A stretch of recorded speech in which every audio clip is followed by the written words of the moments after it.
DNA मित्रों, विश्लेषण की शुरुआत आज हम 48 सेकंड की उस आतंकी धमकी से करेंगे जो पाकिस्तान के लाहौर से आई है। यह धमकी हाफिज सईद के आतंकी संगठन लश्कर तैयबा के मंच से आई है। यह धमकी भारत को दी गई है और हाफिज के बेटे तलहा सईद की मौजूदगी में दी गई है। एक दिन पहले हाफिज की वैचारिक संतान पाकिस्तान के फील्ड मार्शल आसिम मुनीर ने भारत को गीदड़ बपकी दी थी और अब हाफिज की अपनी संतान तलहा सईद के आतंकी मंच से गीदड़ भपकियां दे रहे हैं। अब आप सबसे पहले 48 सेकंड के इस वीडियो को देखिए। इस वीडियो में आपको सबसे पहले हाफिज सईद का बेटा तलहा सईद नजर आएगा। लश्कर की इस मीटिंग में तलहा मंच पर आता है और सबसे हाथ मिलाता है। तलहा से 2 कदम दूर आपको लश्कर का एक और आतंकवादी सैफुल्लाह कसूरी भी नजर आएगा। ये सभी आतंकवादी एक साथ मिलते हैं और फिर दहशतगर्दी की तकरीरें यानी आतंकियों के भाषण शुरू हो जाते हैं। लश्कर की इस मीटिंग में किस तरह भारत विरोधी टेरर एजेंडा सेट किया गया, गंगा और यमुना को खून से भर देने और दिल्ली को दहलाने की धमकी दी जा रही है। सब कुछ खुलेआम हो रहा है। पाकिस्तान में मुनीर फौज के संरक्षण में हो रहा है। अब आप इस वीडियो में दिख रहे पोस्टर को समझिए। जिस मंच पर आतंक के ये सरदार बैठे हैं उसके ठीक पीछे एक पोस्टर लगा है जिस पर उर्दू के कुछ अल्फाज लिखे हैं। इन अल्फाजों का हिंदी में मतलब है 2025 में चुनावी रैलियों के लिए पंजीकरण, यानी तलहा सईद और सैफुल्लाह कसूरी मिलकर हाफिज की कथित पॉलिटिकल पार्टी मिल्ली मुस्लिम लीग के लिए कार्यकर्ताओं की भर्ती कर रहे हैं। हाफिज की यह पार्टी पहले भी पाकिस्तान में चुनाव लड़ चुकी है। पाकिस्तान में एक आतंकी संगठन के सरगना मंच पर बैठे हैं, चुनाव लड़ने की तैयारियां कर रहे हैं और यह सब छिप छिपाकर नहीं बल्कि खुलेआम हो रहा है। पाकिस्तान में ऐसी हरकतें मुनीर फौज के समर्थन या फिर सरपरस्ती के बिना मुमकिन नहीं है। डीएनए मित्रों, मुनीर वैचारिक तौर पर तलहा की तरह ही हाफिज के बेटे की तरह है, धमकीबाज और आतंकी विचारधारा का सरगना है। मुनीर और हाफिज इस आतंकी रिश्ते का असलियत समझने के लिए आपको असीम मुनीर का फौजी इतिहास बेहद गौर से देखना चाहिए ताकि आपको पता चल सके कि आसिम मुनीर और हाफिज सईद का यह नापाक याराना कितना पुराना है। वर्ष 2018 में जब आसिम मुनीर आईएसआई का निदेशक बनाया गया तब मुनीर ने लश्कर की फंडिंग के लिए नए हवाला नेटवर्क यानी काला धन लाने वाला शेल कंपनियां खड़ी की। 2019 से 2020 के बीच जब आसिम मुनीर को कोर कमांडर का पद मिला तो मुनीर ने लश्कर के एक और गुट जमात-उद-दावा की सक्रियता बढ़ा दी। वो आसिम मुनीर ही था जिसकी वजह से जमात-उद-दावा का संपर्क पाकिस्तानी पंजाब की मस्जिदों और मदरसों से बढ़ा था। क्या आप जानते हैं कि हाफिज सईद पर मेहरबानी करने वाले आसिम मुनीर के नाम से भी हाफिज उसमें जुड़ा हुआ है।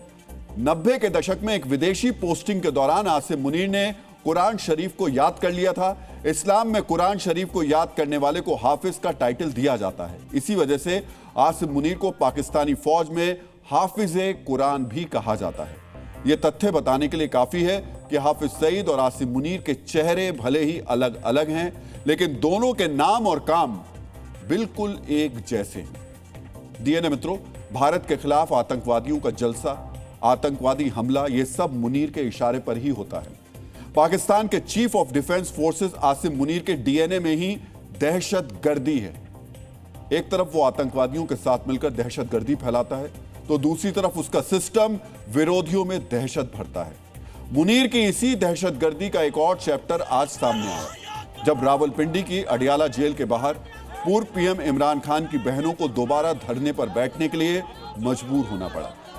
पीटीआई के सैकड़ों कार्यकर्ताओं के साथ इमरान की बहनें उज़्मा और अलीमा अडियाला जेल के बाहर पहुंची और सरकार विरोधी नारे लगाने लगी। इस प्रदर्शन की वजह थी शहबाज और मुनीर की वादा खिलाफी।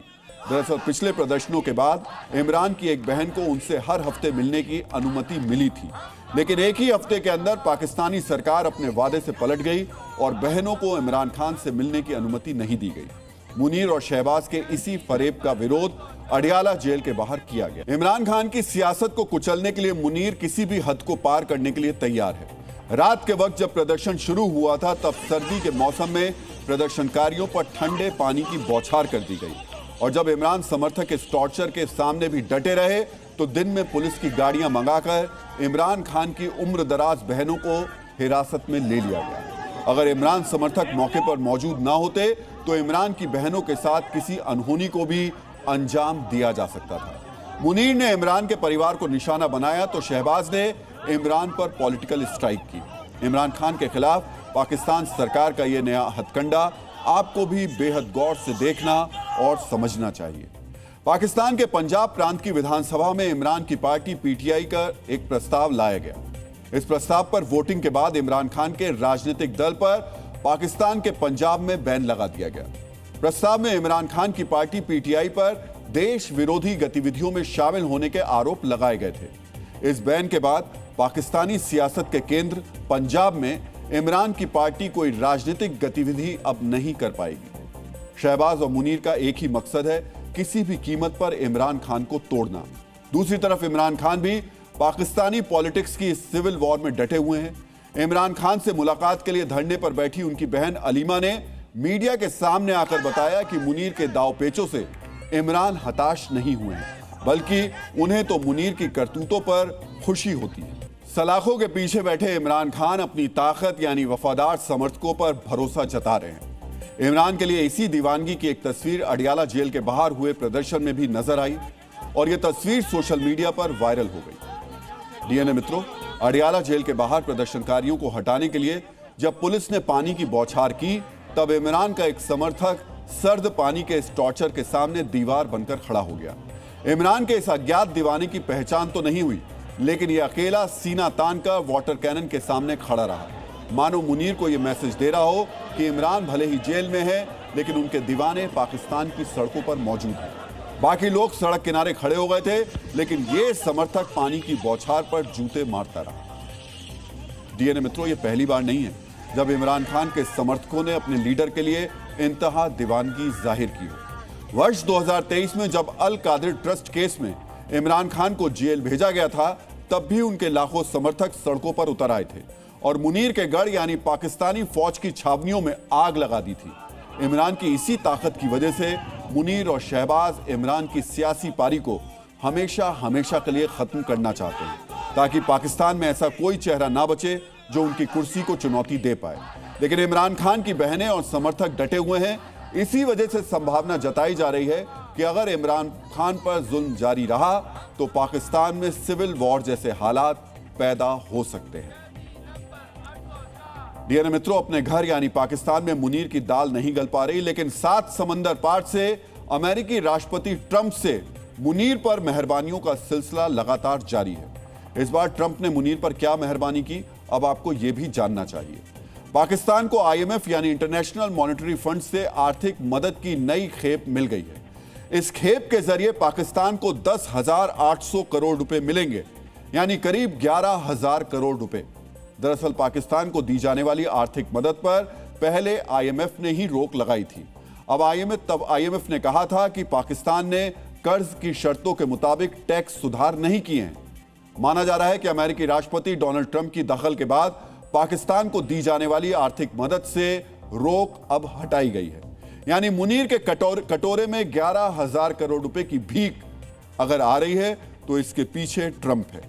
ट्रंप की कृपा से पाकिस्तानी सरकार की झोली तो भर गई, लेकिन यह बात पाकिस्तान के लोग भी जानते हैं कि इन पैसों का इस्तेमाल किसके लिए होगा।